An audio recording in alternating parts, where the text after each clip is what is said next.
It is Monday, and I am back in the office. I was in Cape May County, New Jersey, doing a new case there with a client, and it's a very serious case involving a gun in New Jersey. And as I have written in previous blog articles, in my books, in my videos, New Jersey, unlike Pennsylvania, maintains mandatory minimum sentencing for any firearm offenses in the Garden State. And with that said, it's important to understand that if you're charged with something like that in New Jersey, you have to consider all of your options.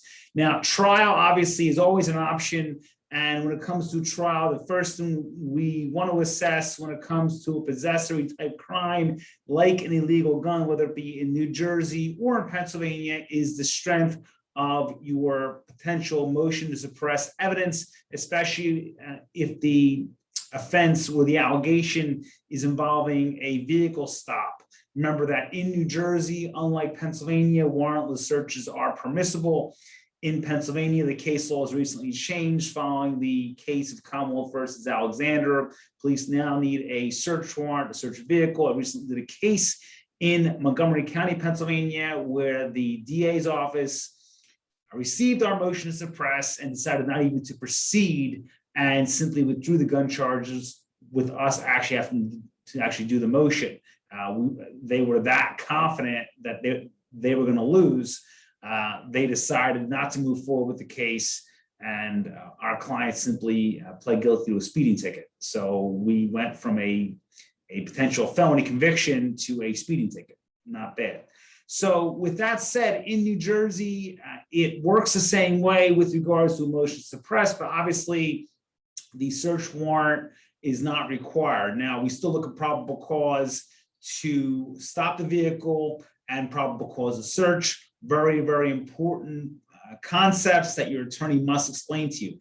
If trial is not an option, meaning that the motion to suppress is not going to be successful, and your attorney believes that there isn't a strong argument with regards to a lack of constructive or actual possession, well, then you have to consider a plea. Now, in New Jersey, as I've stated, there is a mandatory minimum 42-month state mandatory minimum sentence, but there are Graves Act waivers, which your attorney should explain to you. I've written articles, and I will link in articles to this video regarding full waivers and partial waivers. A full waiver is a situation where you could receive a probationary sentence.